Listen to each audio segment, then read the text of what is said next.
Hey there, welcome back to iAskTech. Today we are diving into a common React challenge that many developers face, the useEffect hook running twice and how to handle it effectively.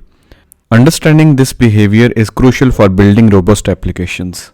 First, let's understand why useEffect sometimes runs twice. This behavior is most commonly seen in React's strict mode, which was introduced to help developers identify potential problems in their applications. When in strict mode, React intentionally double invokes certain lifecycle methods and hooks to help surface any inconsistencies in your code. Let me show you an example code that will show you the problem it will cause. So here on the top, I will add a state, data, set data, use state. Make sure to import the use state from React. Correct this spelling, constant. Okay, now I will define a function fetch data and it would be async, and within that I will get a response from fetch.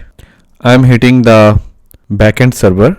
This is just an example fake API endpoint that we are using just to test it. Now I will get the JSON and we will return back the response. Now here I will register my useEffect. Make sure to import the useEffect from the React and pass it a callback function, and then we will pass an empty array here. Here I will console.log something like effect running, save it. Also here I will delete all of this, and here I will add data. If data is there, then show data loaded, otherwise you can show loading. And let me remove this double curly braces. Okay, before using this function I will show you what happens by default mostly. So open the browser and you can see loading is visible, and go to the inspect element of your browser, go to the console, reload it. You can see that effect running is being shown twice. So now if we call this function fetch data here, then this function would be executed twice and it will make the API call twice as well. So that is not what we want. Okay, so for example, if you reload it, go to the network, you would notice that it has hit the backend API twice. Also, once we get the response, we want to set data by using that result. Okay, reload it and you can see this saying data is loaded. One of the most common scenarios where double rendering becomes problematic is when making API calls. Like you just saw, it is hitting the backend API twice.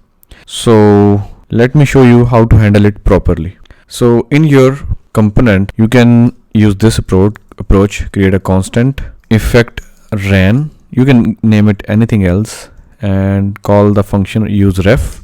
Make sure to import it from React and pass it default value false. Okay, and in the useEffect on the top, I will add a check. If effect ran.current is equal to false, then we will call this. Okay, and also after that I will return a function that will set effect ran.current to true. Okay, so now if you reload it, you would notice that there is only one console log, and also in the network there is only one API request that we are sending to the backend. When dealing with subscriptions or event listeners, proper cleanup is essential.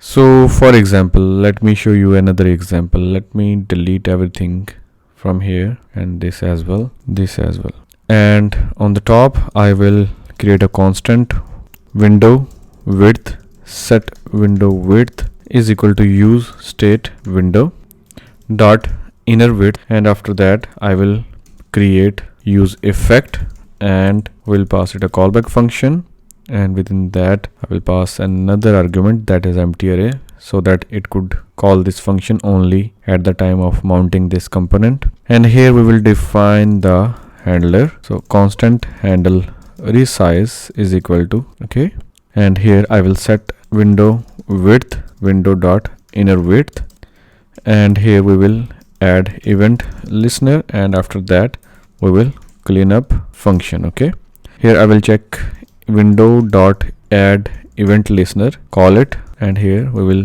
listen to the resize event, and in the response we will call our handle resize, and here in the cleanup function we will return a function that will remove the event listener that we created above window dot remove event listener resize, okay, and pass it handle resize. So we gave it the same handler function that we passed to register this event. So in this way it will remove that event listener.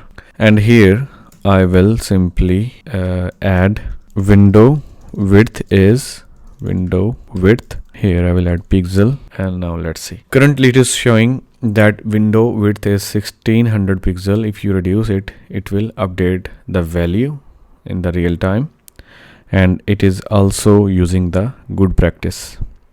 Now let me show you more advanced solution using AbortController for fetch request. So this is more sophisticated approach for handling API calls. So in the app component, I will again remove everything, and on the top I will add constant data, set data, use state, and give it null value as the default. And here I will call the useEffect with the empty dependency in the second argument like this. And in this function we will write our logic. So very first thing is the constant AbortController is equal to new AbortController, and then constant fetch data is equal to async, and within that function I will write my function once again, try catch. We are getting the error in this catch. We will simply check if e.name is equal to abort error, then we will show console.log fetch aborted, and in the else we will show different kind of error, console.error. Here I will show fetch error and use that error object that we are getting. Now within the try section I will create a constant to get the response from fetch.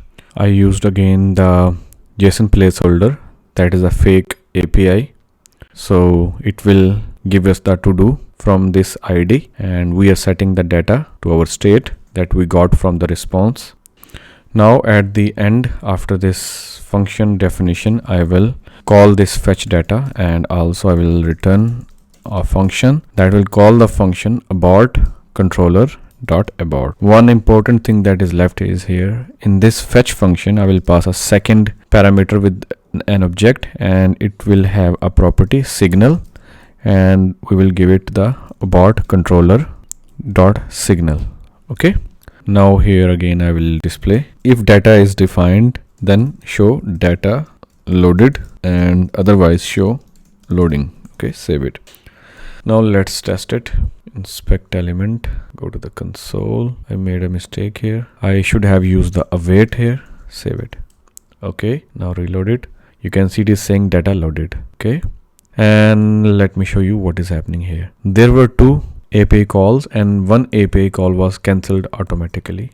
So basically the cleanup function is very useful here. So whenever your component is about to be unmounted, or if this useEffect is going to be executed again for some reason, then it will immediately abort it and then it will continue. Okay, so this is also very useful.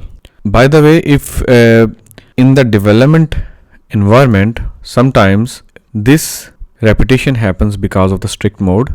So as I mentioned earlier, if you just remove it, then it will never execute the logic twice, as you can see. But it is the good practice to keep it in the development mode so that you can take care such situations, so that if for some reason if your code tries to run twice, you should have implemented such logic that will take care of such situations like this. So quickly recap the best practices. So always include cleanup functions when dealing with event listeners, subscriptions, WebSocket connections, or API calls. Use appropriate state tracking mechanism, useRef for tracking mount state, AbortController for fetch requests, Boolean flags for conditional executions. Consider alternative approaches, for example RecQuery or SWR for data fetching, custom hooks for reusable logic, state management libraries for complex data flows. Understanding and properly handling useEffects double invocation is crucial for building reliable React applications. Remember that this behavior is intentional in development mode and helps catch potential issues early. By implementing proper cleanup functions and using the techniques we have covered, you can ensure your effects run efficiently and your application performs as expected. Don't forget to like this video and subscribe to useTech for more React tutorials and programming tips. Drop your questions in the comments below and I will see you in the next video.